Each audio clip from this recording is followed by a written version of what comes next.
Boa noite, meu irmão, minha irmã, meu amigo, minha amiga. Você que nos acompanha na página Pregações Espíritas no Facebook e você que está inscrito no canal Pregações Espíritas no YouTube. Sejam todos muito bem-vindos a mais uma pregação de sábado às 20 horas, hoje, dia 9 de setembro de 2023. Como leitura preparatória para a nossa prece, nós vamos ler do livro Coragem, de Espíritos Diversos e psicografado por Francisco Cândido Xavier, o prefácio do livro, que é de autoria de Emmanuel. O prefácio tem por título o título do livro, Coragem. Diz Emmanuel para nós: Amigo, é verdade que em tuas relações com Deus pediste o dom da saúde, e a saúde é um dos maiores tesouros da vida. Rogaste a bênção da paz, e a paz é o alicerce de todo equilíbrio. Suplicaste o apoio do afeto, e o afeto é um refúgio sublime. Deprecaste a luz da compreensão, e a compreensão é a base da segurança. Requestaste o privilégio da liberdade, e a liberdade é a força que te mede o aprimoramento. Imploraste a proteção da simpatia, e a simpatia é o estímulo da ação. Solicitaste o amparo da cultura da inteligência, e a cultura é o instrumento que te faz discernir. Requisitaste o socorro do trabalho, e o trabalho é o motor do progresso. Entretanto, para que obtenhas saúde e paz, afeto e compreensão, liberdade e simpatia, cultura e trabalho, não prescindes de uma alavanca da qual nem sempre te lembras nas petições à providência divina. A alavanca da coragem, a coragem de servir e viver. É por isso, leitor amigo, que te oferecemos as páginas simples deste livro. Elas traduzem o nosso apelo às nossas melhores forças, para que jamais esmoreçamos diante das lutas e provas que nos são necessárias ao burilamento próprio. Porque, ainda mesmo quando sitiados em todas as direções por dificuldades e desarmonia, débito e sofrimento, haverá sempre um caminho de refazimento e libertação que a esperança nos descerra, ante a misericórdia de Deus. Uberaba, 1º de agosto de 1971, Emmanuel. Vamos fazer a nossa oração inicial. Jesus, nosso Mestre, Deus, nosso Pai, amigos e benfeitores espirituais, espíritos familiares e simpáticos, nossos anjos guardiães. A todos vós pedimos, neste momento em que nos reunimos em Teu nome, Senhor Jesus, a bênção, a inspiração, a proteção, para que nós possamos, reunidos com as melhores intenções, estar sintonizados com os teus emissários, os teus trabalhadores, esses nossos amigos e benfeitores espirituais, e contigo mesmo, Senhor, para que possamos receber nos nossos corações, nas nossas mentes, essa energia que provém diretamente de ti, dos teus emissários, dos teus ceareiros, dos teus trabalhadores, e que sempre são endereçadas a nós outros com o objetivo de nos animar, nos encorajar, fazer com que nós suportemos e queiramos, como diz Emmanuel nesse prefácio que acabamos de ler, viver, lutar, trabalhar, enfim, alcançar as metas, os objetivos para os quais nós estamos comprometidos, com os quais estamos comprometidos, que são metas comuns a todos nós e que, numa palavra, podemos dizer, é a meta da evolução. a meta do progresso, a meta da redenção. Então, antecipadamente gratos por mais essa oportunidade, por mais esta bênção, pedimos permissão para iniciar a pregação de hoje. Que assim seja. Meus irmãos, setembro, como sempre, mês de prevenção, de combate ao suicídio, aqui no Brasil e em diversos outros países, denominado Setembro Amarelo. E não somente para nós outros espíritas, é um tema caro, delicado, complexo, mas que a medicina, a psiquiatria, a psicologia, os cristãos em geral e mesmo quem não tem fé, quem não é religioso, mas sabe que não é natural, né? É contrário até aos nossos instintos de preservação da própria vida, de sobrevivência, sabendo disso, se empenham, se reúnem pessoas dos mais diversos segmentos para lutar contra esse ato triste, doloroso e que nós, espíritos, sabemos que traz consequências ruins para nós mesmos, espíritos, seja no âmbito da encarnação em que já estamos e se eventualmente tentamos e não conseguimos concretizar o ato suicida, sempre há consequências danosas. Quando concretizamos na espiritualidade, as consequências não são boas inicialmente, né? E isso pode ter desdobramentos, inclusive, em outras, não apenas em uma outra, mas em outras encarnações. 2, 3, 4, não sabemos, dependendo, né, de qual a repercussão desse ato pode ter causado e do que nós já temos de débito com as leis de Deus. Então, às vezes, a gente está numa encarnação justamente para conquistar ali uma liberdade um pouco maior, né? Um livre-arbítrio um pouco maior, uma bênção. Às vezes é uma encarnação de pausa numa estrada de sofrimento, de encarnações de sofrimento, e a gente, às vezes, né, comete o suicídio por qualquer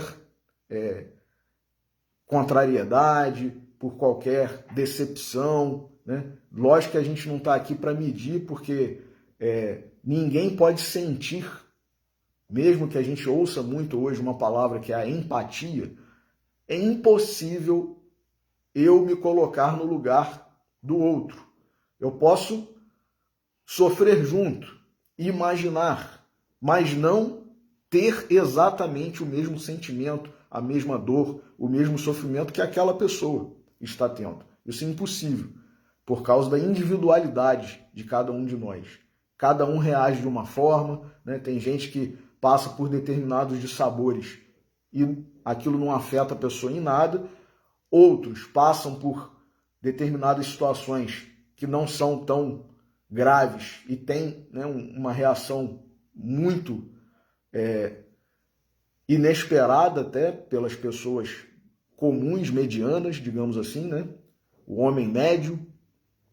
E, às vezes, como a gente tem visto, inclusive dentro do espectro etário, cada vez mais jovem, né? Jovens, adolescentes, que por uma contrariedade qualquer, às vezes por uma reprovação, por uma nota baixa, pelo término de um namoro, acabam, né, se suicidando.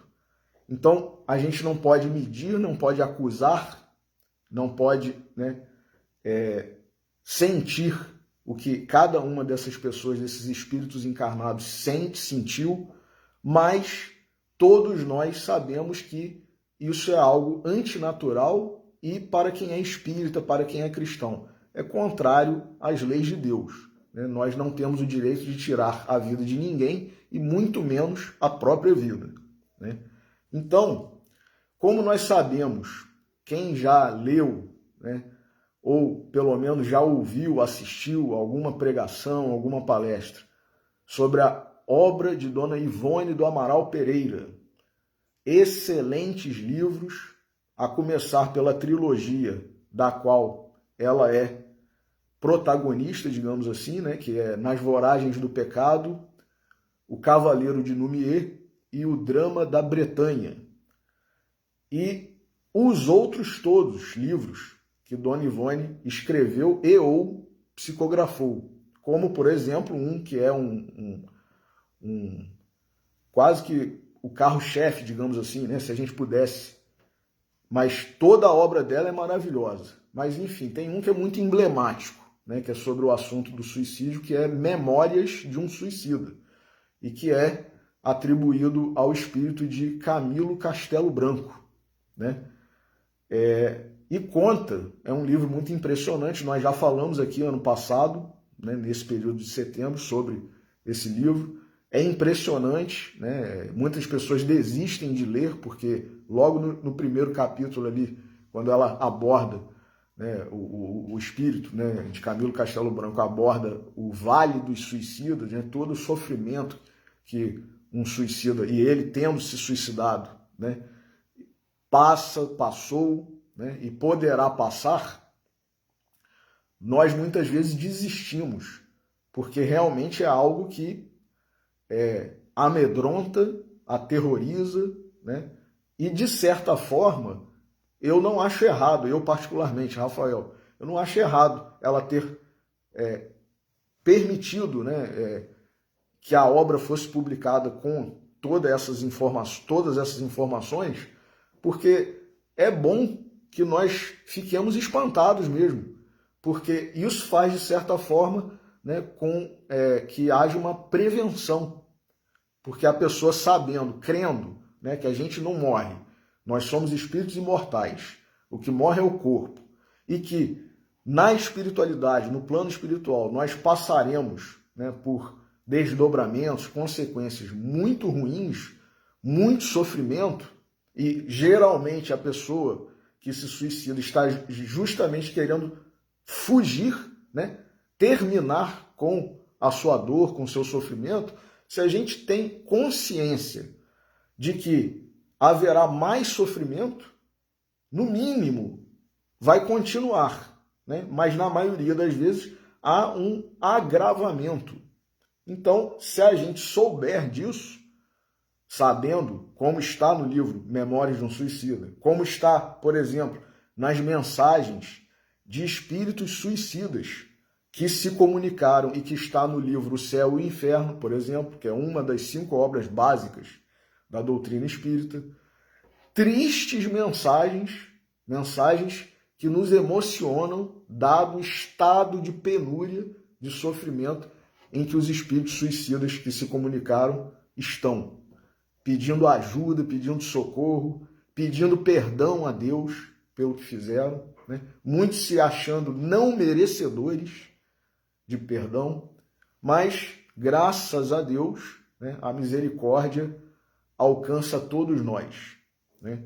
Então, a gente tem que ter muito cuidado quando aborda o assunto, né? Porque, mas o suicídio é muito amparado. Todos nós somos muito amparados. A gente tem que ter cuidado para, dependendo de como nós falamos sobre a questão, não acabarmos estimulando a pessoa, né, o espírito que está numa situação de dor, de sofrimento, de penúria, de miséria, né, de decepção, seja lá qual for, e que se a gente falar, né, você vai ser muito amparado e tal, será que a gente não está, de certa forma, estimulando? Né? E eu já falei também na pregação do ano passado sobre esse assunto. Existe um crime aqui no Brasil, previsto no Código Penal, que é o crime de incitação ou induzimento ao suicídio, né? A gente, dependendo de como a gente fala com uma pessoa que está com ideia, está com pensamento suicida, a gente pode acabar estimulando, induzindo, né? Ela estava pensando, mas estava meio na dúvida e tal. Aí a gente fala, né, determinadas coisas e a pessoa acaba, então eu vou mesmo, né? Eu vou cometer, vou me suicidar e seja o que Deus quiser. Então a gente tem, ao contrário disso, que falar, meu irmão, minha irmã, Não faça isso, né? Você tem uma vida aí pela frente, né? Tem uma família, tem uma profissão, tem um trabalho, ou se não está numa situação de família, trabalho, profissão, vai conseguir muito em breve, né? Existem diversos relatos, inclusive, né, de pessoas que, faltando às vezes 3 dias para resolver o problema, a espiritualidade já tinha agido, estava tudo certo para o problema se resolver e a pessoa não esperou, né? Não teve paciência, não teve fé. Algumas pessoas dizem que não tem nada a ver com ter fé, mas tem, né? Porque quando a gente acredita em Deus, quando a gente acredita na vida futura, se você está passando por algum problema temporário, sabendo que você é um espírito imortal, você tendo fé de que aquilo é para o seu próprio bem, aquilo visa a quitação, eventualmente, de um determinado débito, ou aquilo visa a provação.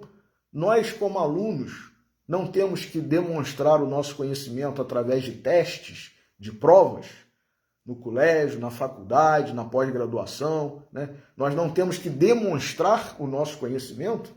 Então, se a gente não demonstrar, como é que o professor, o mestre, né, vai poder entregar o diploma dizendo, ó, você está apto, né, a passar para a próxima série, você está apto a exercer tal profissão. Nós temos que ser testados, provados. E na vida espiritual também é assim. Até porque a nossa vida material corpórea é mais ou menos uma cópia imperfeita da nossa vida espiritual como um todo.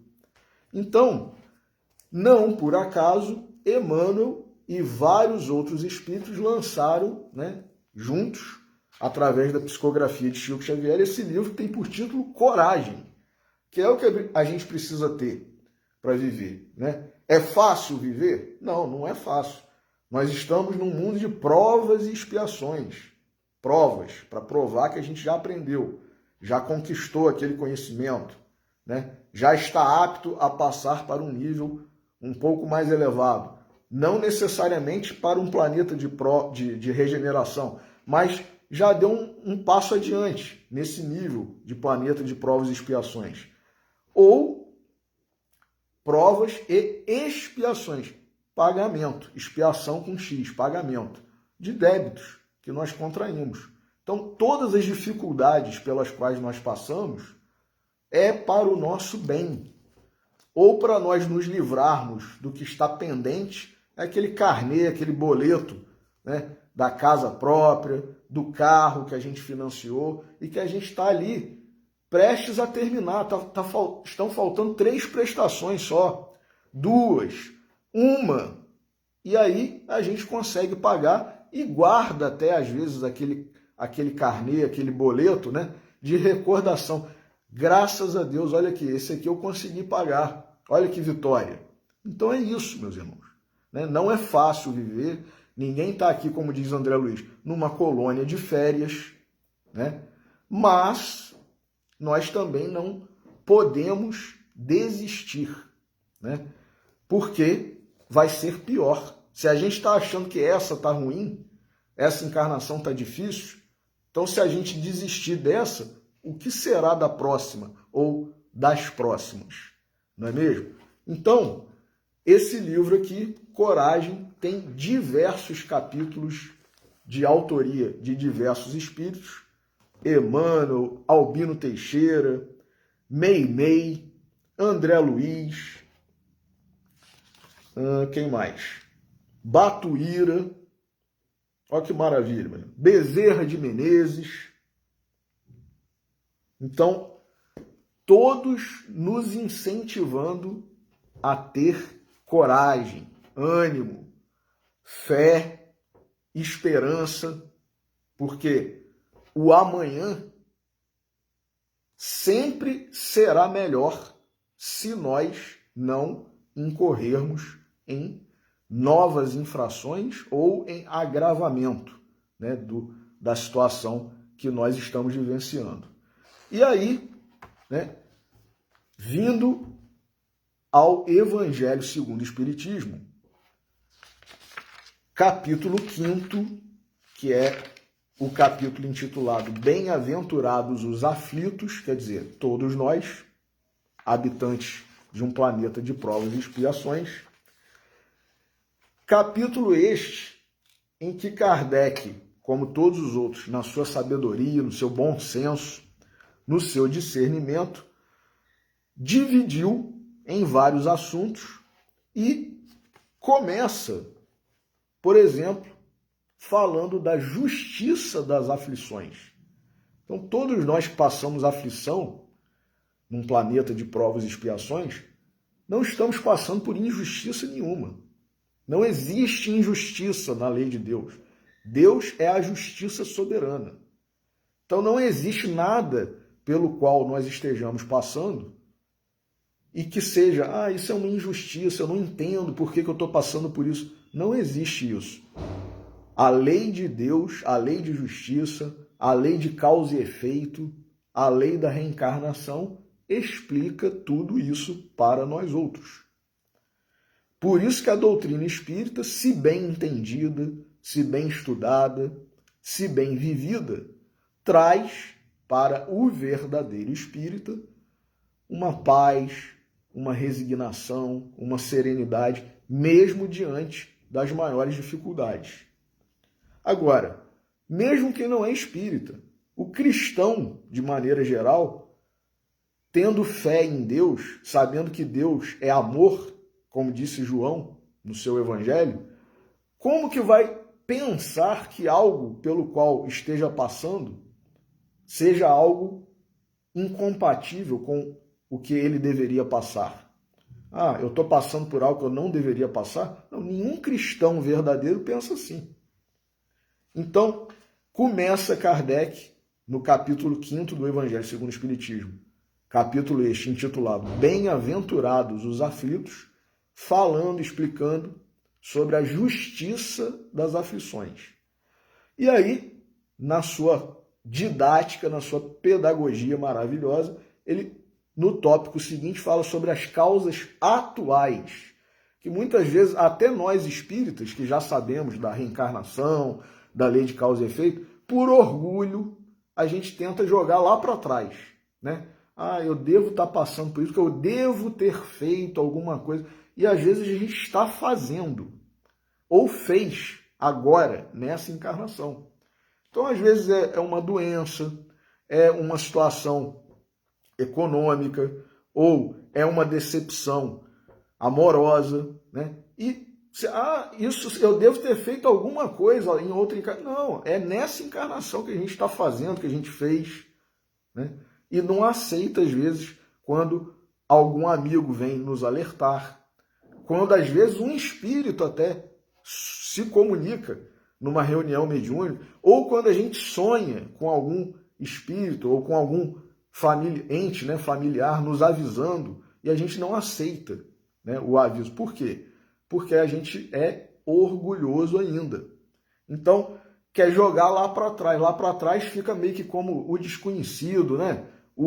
Não sei se realmente é isso, se não é, pode ser, pode não ser. Então, a gente joga lá para trás. E Kardec, antes de falar sobre as causas remotas, essas sim, de encarnações anteriores, ele fala das causas atuais. Primeiro a gente tem que ver se nessa encarnação a gente não fez ou não está fazendo nada que suscite, né, que origine, que dê causa a o que a gente está passando, né, ou que deu, né? Então, causas atuais. Depois ele analisa as causas anteriores. Fala do esquecimento do passado, a bênção que é, porque se nós lembrássemos de tudo o que nós fizemos, quem nós fomos, isso seria um tormento, né? Imaginemos nós, estamos numa família para acertar contas. Pai, mãe, né, esposo, mulher, né, esposa, filhos, e ninguém sabe ali o que foi no passado, né? Eu não sei, eu como filho, se meu pai foi meu algoz ou foi minha vítima. Eu posso ter sido um algoz dele e agora estou com a incumbência de vir para respeitá-lo, para obedecê-lo, para, na velhice, cuidar dele, Ou o contrário, né? Às vezes ele foi meu algoz e me recebeu agora como filho para, desde o meu nascimento, me orientar, cuidar, prover, né? Até que eu me tornasse independente. Então, se a gente soubesse de todos os detalhes do nosso passado, imaginemos nós, né, olhando todos os dias, convivendo, sentando à mesa para fazer as refeições, sabendo que a gente matou o pai da gente numa outra vida, ou que ele nos matou. Enfim, pai, mãe, irmão, irmã, sobrinho, sobrinha, neto, neta, e todo mundo, né? Então, a providência divina, o amor, a misericórdia, faz com que nós esqueçamos o passado. E Kardec explica isso nesse capítulo. Depois ele fala dos motivos que nós temos para nós sermos resignados.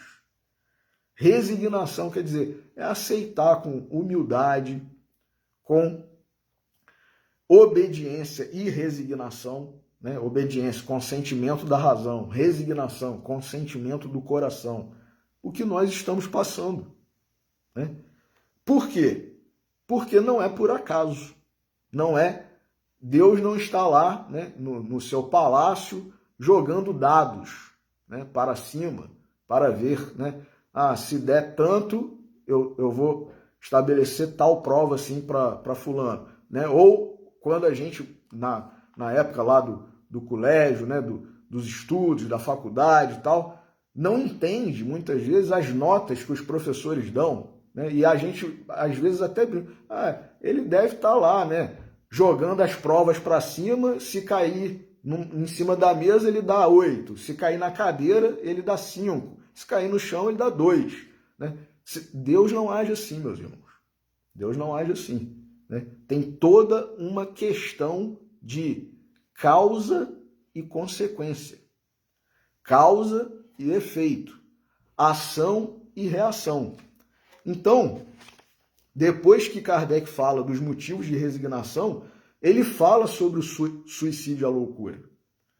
E, dentre os parágrafos que ele aborda o suicídio e a loucura, ele fala, por exemplo, a calma e a resignação, auridas da maneira de considerar a vida terrestre e da confiança no futuro. Vejam só que, como nós encaramos a vida, já faz diferença se nós teremos tendências, pensamentos, ideias suicidas e se chegaremos a tentar ou a concretizar, né? Como nós encaramos a vida, a calma e a resignação, auridas da maneira de considerar a vida terrestre e da confiança no futuro, dão ao espírito uma serenidade que é o melhor preservativo contra a loucura e o suicídio. Então, quando a gente entende, e a doutrina espírita é a doutrina que nos explica os porquês, né? Com efeito, é certo que a maioria dos casos de loucura se deve à comoção produzida pelas vicissitudes que o homem não tem a coragem de suportar. Palavras de Kardec. Por isso nós abrimos a reflexão de hoje com a leitura do prefácio do livro Coragem. Ora, se encarando as coisas deste mundo da maneira por que o Espiritismo faz que ele as considere, o homem recebe com indiferença. Olha aí, a gente passa a ter uma força para enfrentar as situações. Por quê? Porque a gente sabe que aquilo ali é passageiro. Às vezes, como eu acabei de falar, né, há relatos, contos, faltavam 3 dias, faltava 1 dia, faltavam algumas horas para o problema se resolver. Então, se a gente tem essa fé, se a gente tem esse entendimento, eu não estou passando por isso por acaso. Tem um porquê. O motivo primeiro que originou tudo isso sou eu mesmo, né? Não é Deus que estava lá jogando as provas para cima e resolveu me dar uma nota 2 ou uma nota 0, né? Porque não foi com a minha cara, né? Às vezes tem professor que não gosta da gente sem motivo, né? Mas Deus não é assim. Deus é Pai, Pai de amor, Pai de misericórdia, Pai de justiça. Então, só acontece com a gente aquilo que tem que acontecer. E quem é o culpado? Quem é o causador? Cada um de nós. Cada um de nós. Então, se encarando as coisas deste mundo da maneira porque o Espiritismo faz que ele as considere, o homem recebe com indiferença, mesmo com alegria. Meus irmãos, é muito difícil para a gente ainda. Mesmo a gente tendo conhecimento aí das leis de causa e efeito, reencarnação, né, e tudo mais. É difícil alguém, né, receber uma dor, um sofrimento, um revés com alegria. Né? Vão dizer, né, que a gente é doido. Né? Rafael é maluco, é doido. Né? Como é que pode? Tem gente, inclusive, que fala que os espíritos são masoquistas, né, que gostam de sofrer. Ninguém gosta de sofrer. Agora, se você tem o conhecimento, a explicação, você entende por que está acontecendo aquilo. Não é?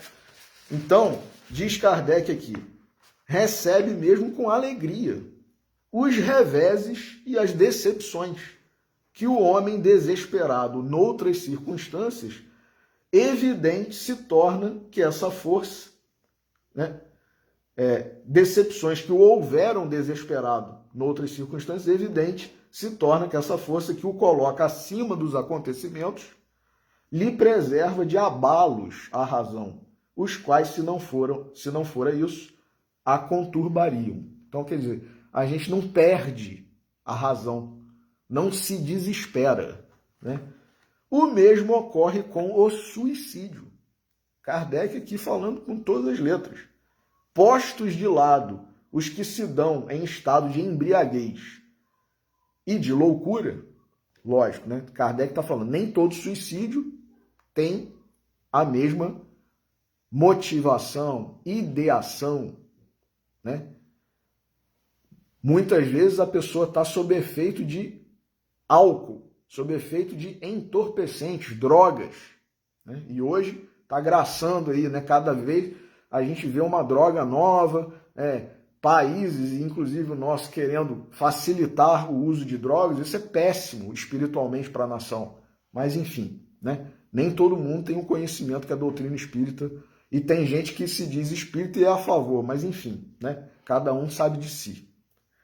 Enfim, se a pessoa estiver sob o efeito, né, de uma substância e tal, que está com o seu raciocínio obliterado, né, não está pensando, não está com discernimento, e ainda por cima está numa situação de penúria e tal, ela pode acabar, né, se suicidando. E lógico, nós que somos espíritas, basta ler na obra Sueli Caldas Schubert e outros mais, né? O próprio Dr. Bezerra de Menezes, no livro A Loucura sob Novo Prisma, tem sempre um aspecto espiritual que é dos nossos adversários, querendo que a gente se dê mal, mesmo, perante as leis de Deus, que a gente se torne um fora da lei, um infrator.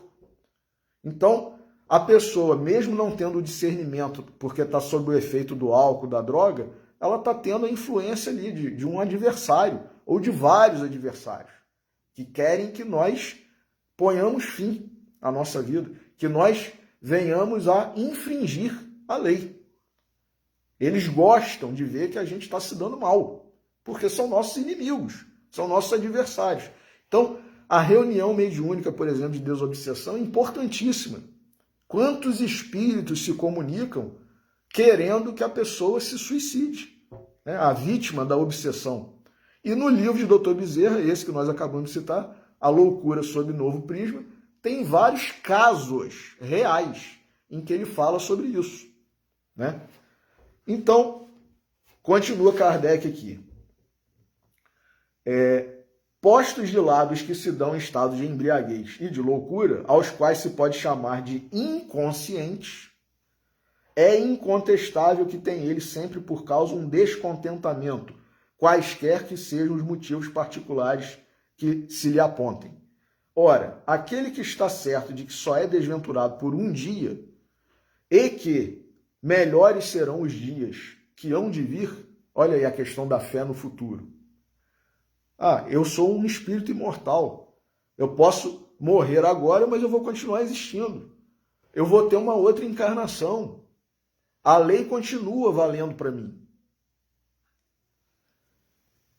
Enche-se facilmente de paciência. Só se desespera quando nenhum termo divisa para os seus sofrimentos. E que é a vida humana com relação à eternidade, se não bem menos que um dia? Uma encarnação, a gente quer resolver e acha que acabou? Não acabou. Vai continuar na espiritualidade, vai continuar numa outra encarnação, aí dependendo, vai continuar na espiritualidade de novo, dependendo, vai continuar na outra encarnação. Então, nós que somos espíritas e cristãos em geral, né, que acreditamos, que temos fé, que sabemos que Deus é um Pai justo, bom, misericordioso, nós temos que debelar, né, afastar essas ideias em nós mesmos, lógico, e em alguém que nós saibamos que está com essas ideias. Por isso existem essas campanhas todas. setembroamarelo.com, setembroamarelo.com.br, escutatória, né? Renovando consciências, né? Trabalho lá da Cris Mascarenhas, né? E um monte de gente ligado aí à FEB, a Federação Espírita Brasileira, né? Federações estaduais de diversos estados aqui do nosso Brasil. Então, médicos, psiquiatras, psicólogos, pessoas abalizadas, né, capacitadas, não é ninguém se arvorando, né, em agente, né, ou profissional sem ser. Né? Então, a gente também tem que ter cuidado, né, com a quem nós vamos recorrer, né, porque o resultado pode ser pior do que, né, nós esperávamos. Então, só se desespera quando nenhum termo divisa para os seus sofrimentos. E que é a vida humana com relação à eternidade, se não bem menos que um dia. Mas para o que não crê na eternidade e julga que com a vida tudo se acaba, se os infortúnios e as aflições o acabrunham, unicamente na morte vê uma solução para as suas amarguras. Quem não tem fé, quem não acredita em nada, sobrevivência da alma, né? Não acredita que nós somos espíritos, vai achar o quê? Não, morreu, acabou. Então eu vou ficar livre. Será? Né? Nós sabemos que não vai. Nada esperando, diz Kardec, acha muito natural, muito lógico mesmo, abreviar pelo suicídio as suas misérias. A incredulidade, olha aí, a falta de fé, embora tenha gente que diga que não tem nada a ver com fé, a incredulidade, a simples dúvida sobre o futuro, as ideias materialistas, numa palavra, são os maiores incitantes ao suicídio. Ocasionam a covardia moral. Covardia moral. Palavra de Allan Kardec. Quando homens de ciência, apoiados na autoridade do seu saber, se esforçam por provar aos que os ouvem ou leem que estes nada têm a esperar depois da morte, não estão de fato levando-os a deduzir que, se são desgraçados, coisa melhor não lhes resta senão se matarem? Que lhes poderia dizer para desviá-los dessa consequência? Que compensação lhes podem oferecer? Que esperança lhes podem dar? Nenhuma, a não ser o nada. Daí se deve concluir que, se o nada é o único remédio heróico, a única perspectiva, mais vale buscá-lo imediatamente e não mais tarde para sofrer por menos tempo. Para o materialista que não acredita em nada depois da morte, né, diz Kardec, é até lógico. Porém, aí diz ele, a propagação das doutrinas materialistas é, pois, o veneno que inocula a ideia do suicídio, na maioria dos que se suicidam. E os que se constituem apóstolos de semelhantes doutrinas assumem tremenda responsabilidade. Olha aí o caso da incitação, do induzimento. Se você está falando, não tem nada depois da morte, né? Morreu, acabou e tal, você está induzindo. Né? E também, se a gente amenizar demais, porque tem socorro espiritual e tal, não sei o quê, não se preocupe, você vai ser socorrido. Todo mundo vai ser socorrido. Não existe desamparo na lei de Deus. Agora, será que a gente não está estimulando? Né, falando tão, né? Você vai ser socorrido. Todo mundo vai ser socorrido. O pior assassino, o pior criminoso, o sujeito mais cruel, ele vai ser socorrido. Assim como o suicida vai ser socorrido. Agora, a gente tem que ter cuidado para não acabar estimulando. Então, será que se a gente mostrar a verdade, você vai ser socorrido, mas antes de você ser socorrido, olha a quantidade de relatos aqui de espíritos que se suicidaram, olha o que eles passaram. Apresenta isso para a pessoa. Tem um livreto da FEB, suicídio não, com diversos casos, alertando justamente para a pessoa saber o que ela vai passar na espiritualidade. Não é nem na próxima encarnação, é já. Assim ela passar para o plano espiritual. Então, será que a pessoa quer isso? Se ela está querendo se livrar do sofrimento? Então, a gente tem que alertar, orientar. Disse Jesus, meus irmãos, conhecereis a verdade e a verdade vos libertará. Então, é isso. E aí, continua Kardec aqui, né? Esses que, de certa forma, estimulam, induzem, assumem tremenda responsabilidade. Com o Espiritismo tornado impossível a dúvida, muda o aspecto da vida. O crente sabe que a existência se prolonga indefinidamente para lá do túmulo. O crente, quer dizer, o que tem fé, mas em condições muito diversas, donde a paciência e a resignação que o afastam muito naturalmente de pensar no suicídio, donde, em suma, a coragem moral. E aí, por isso, falando em coragem moral, nós vamos ler mais um texto aqui desse livro maravilhoso, Em Torno do Mestre de Vinícius, Coragem moral. Um dos requisitos exigidos por Jesus como condição indispensável àqueles que pretendessem seguir-lhe as pegadas é a coragem moral. Eu vos envio, disse ele aos discípulos, como ovelhas no meio de lobos. Esta frase é bastante eloquente e por si só define muito bem a posição dos cristãos na sociedade do século. Sereis entregues aos tribunais por minha causa. Suportareis perseguições, açoites, prisão. Haverá delações entre os próprios irmãos. Atraireis o ódio de todos. A vossa vida correrá iminente risco a cada instante. Todavia, não temais, pois até os cabelos de vossas cabeças estão contados.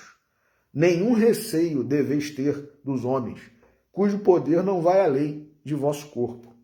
Se chamaram Belzebu ao dono da casa, quanto mais aos seus domésticos. Portanto, nada de temores.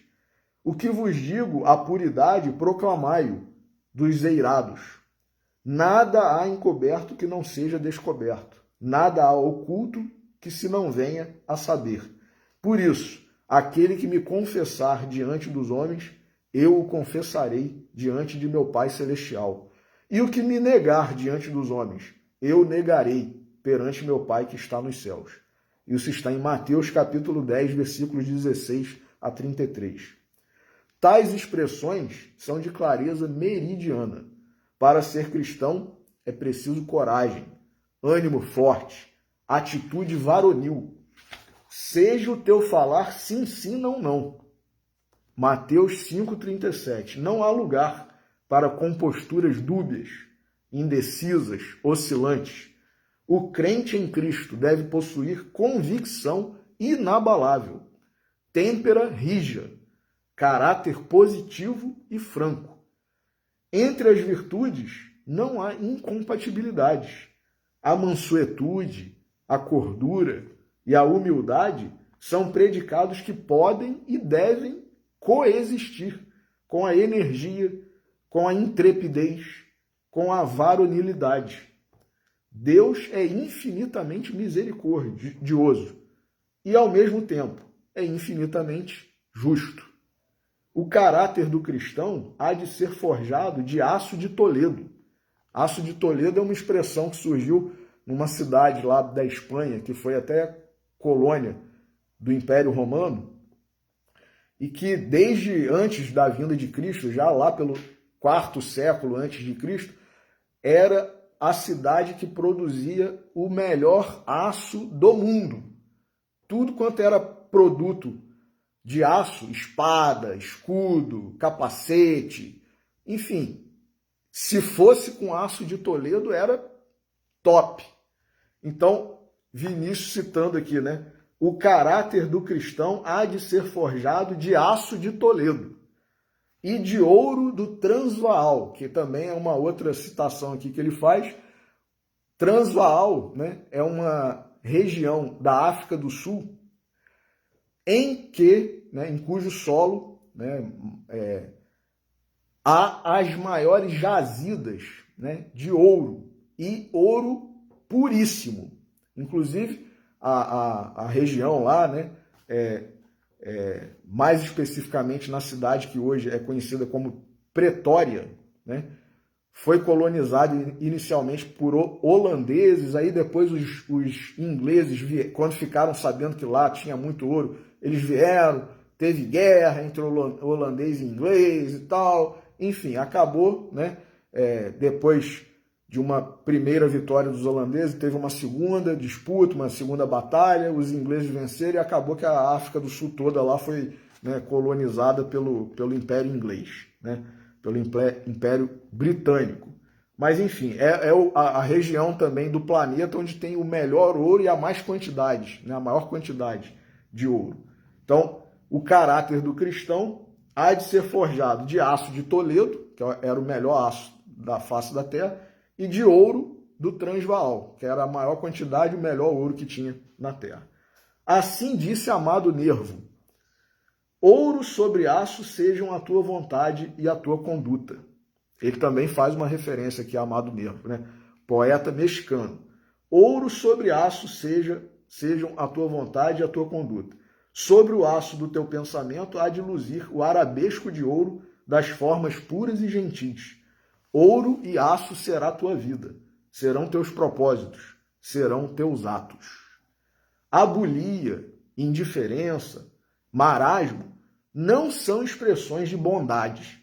Não és frio nem quente, por isso quero vomitar-te de minha boca, disse Jesus. Passividade não é virtude. Entre o bem e o mal, a verdade e a impostura, a justiça e a iniquidade, não há lugar para acomodações nem para neutralidade. O cristão se define sempre em tais conjunturas, confessando o seu mestre. Ninguém pode servir a dois senhores. Que relação pode haver entre Jesus e Baal? Dobrar os joelhos diante de todos os tronos só porque são tronos? Curvar-se perante todos os Césares só porque são Césares? A fazer-se as tiranias e as opressões, anuir direta ou indiretamente as tranquibérnias e vilezas da época, pactuar, enfim, com a injustiça de qualquer maneira e por quaisquer motivos, é negar a Jesus Cristo no cenáculo social. Não sejais escravos dos homens nem das paixões. Não sejais igualmente nem parasitas, nem bajuladores, nem mendigos, disse o grande educador Hilário Ribeiro, em um dos seus excelentes livros didáticos. Não se triunfa na vida sem ânimo viril. É a covardia moral que faz o homem escravizar-se a outros homens, que o faz escravo dos vícios repugnantes e de paixões vis e soezes. É ainda por pusilanimidade e covardia que o homem bajula, mendiga e se torna parasita. Sem boa dose de coragem, quase ia dizendo de audácia. O homem não cumpre o dever e, menos ainda, consegue sair-se airosamente das emergências difíceis da vida. Agora, Vinícius vai falar com todas as letras. O suicídio, seja este por aquele ou por este motivo, é sempre um ato de covardia moral. Olha a consonância com o que Kardec falou. Capítulo 5º do Evangelho segundo o Espiritismo, itens 15, 16 e 17. Kardec fala: se nós não tivermos fé, se nós não tivermos conhecimento, né, da vida futura, se não entendermos a lei de causa e efeito, o que isso acarreta para nós, muitas vezes? Covardia moral. Falta-nos coragem moral. Palavras de Kardec. E agora, Vinícius está falando aqui. O suicídio, seja por este ou por aquele motivo, é sempre um ato de covardia moral. A sentinela valorosa jamais abandona o posto que lhe foi confiado. Os altos problemas da vida, consubstanciados na sentença evangélica, sede perfeitos como vosso Pai Celestial é perfeito, requerem ânimo forte e vontade irredutível para serem solucionados. Não é fugindo aos perigos e às dificuldades que o homem há de vencê-las, é enfrentando-as. Se a gente quer vencer uma dificuldade, a gente foge da dificuldade? Lógico que não. Se a gente quer passar num concurso, se a gente quer ganhar na loteria, você faz o quê? Faz a prova, aposta. Ah, eu queria tanto ganhar na loteria. A pessoa fala, né, com a gente: você joga, meu? Não. Então você não vai ganhar nunca. Ah, eu queria tanto passar num concurso. Você já se inscreveu, fez alguma prova? Não. Então não vai passar nunca. Tem que fazer até conseguir, meus irmãos. Enfrentar, né? Então é isso. A coragem moral é a primeira virtude do homem de fé, diz Vinícius. A coragem moral é a primeira virtude do homem de fé. Cumpre, porém, não confundir a verdadeira coragem com as caricaturas da coragem, que se ostentam por toda parte. Estas são burlescas e vulgares. Aquela é rara e cheia de nobreza. A coragem não consiste em atitudes violentas e belicosas. Nada tem em comum com a temeridade. É serena e íntima.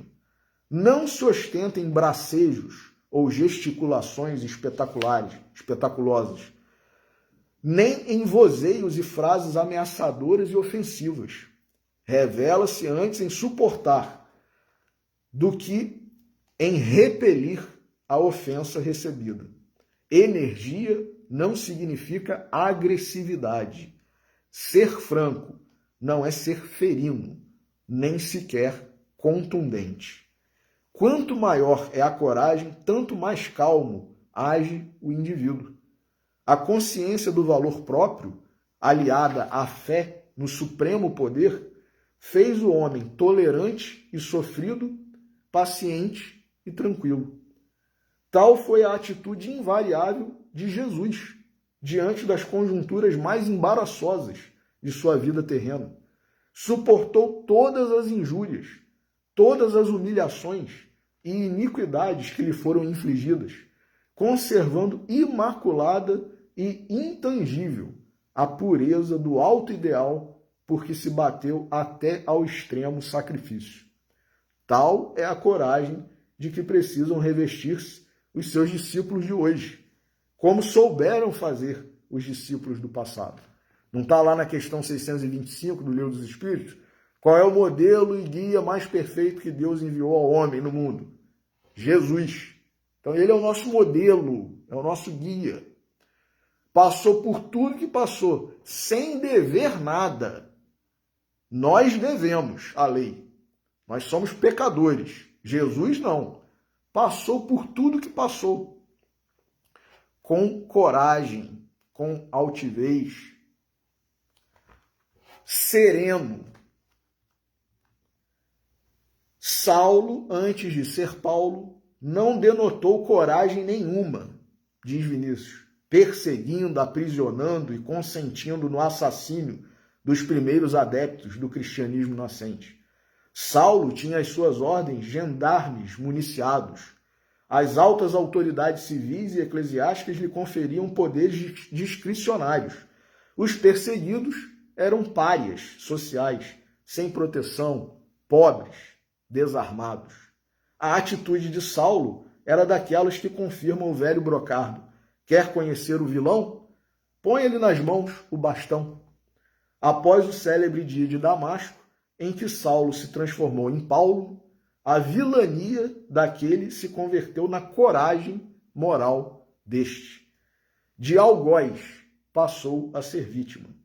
A seu turno, perseguido, tendo agora contra si as armas e o rancor das autoridades detentoras do poder, correndo os maiores riscos, suportando prisões e açoites, afrontando a morte a cada momento, Paulo caminha intrépido e destemido na defesa da causa santa da justiça e da liberdade personificadas no credo de Jesus. Que maravilha! O extraordinário apóstolo das gentes nos oferece em si mesmo exemplos da falsa e da legítima coragem, antes e depois da conversão.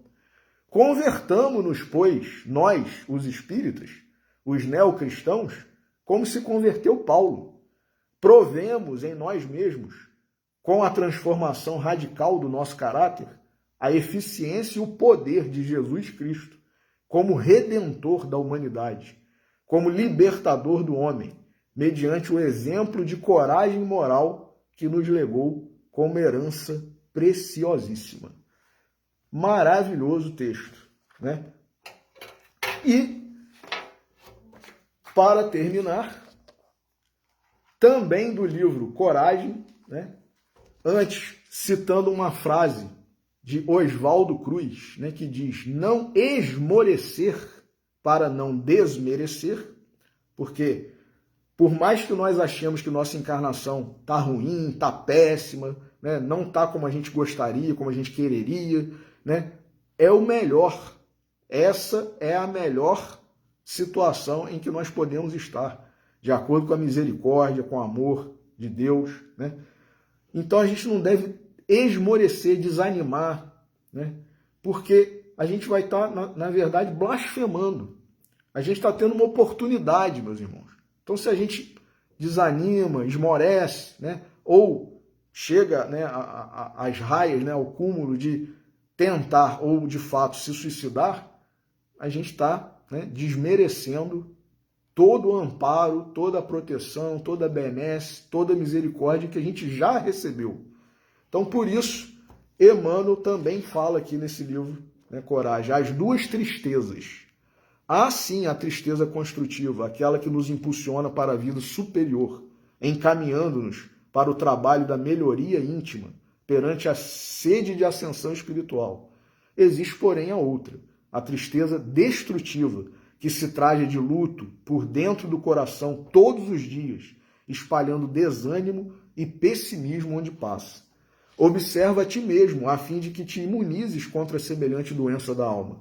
Toda vez que comentamos nossos problemas, exagerando-lhes o tamanho ou dramatizando as dificuldades que nos chegam à existência, sempre que tomamos o tempo alheio a fim de recordar sofrimentos passados que a providência divina já mandou apagar em nosso benefício, com a esponja do tempo, em todas as situações nas quais nos pomos a exaltar os preconceitos próprios, desconsiderando a posição e a experiência dos semelhantes, e na generalidade dos casos em que nos pusermos a lamentar dissidências e desacordos, contendas e mágoas, estamos afastando de nós mesmos os melhores amigos, através da amargura e do ressentimento que destilamos com as nossas palavras.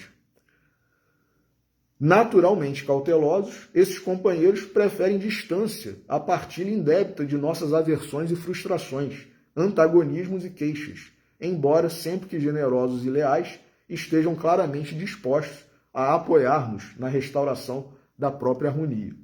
Compreendamos que ninguém estima a permanência num espinheiro e nem escolhe vinagre para brindar os laços diletos.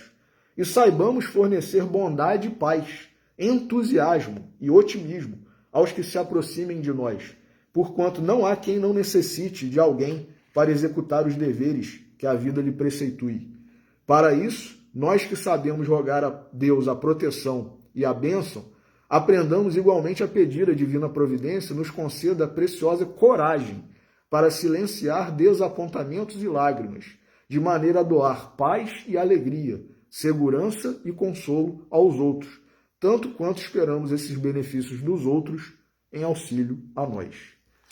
Então, meus irmãos, suicídio não. Informe-se, né? Conheça, peça ajuda e viva, porque nós estamos aqui para viver. E como disse Jesus, eu vim para que tenhais vida, e vida em abundância. Que Deus nos abençoe, que nós tenhamos um final de sábado, um domingo, uma semana de esperança, de ânimo, né, de fé e de coragem para enfrentarmos as dificuldades que a vida está a nos oferecer para o nosso próprio bem. Muito obrigado pela audiência, pela assistência e que Deus nos abençoe a todos. Uma boa noite.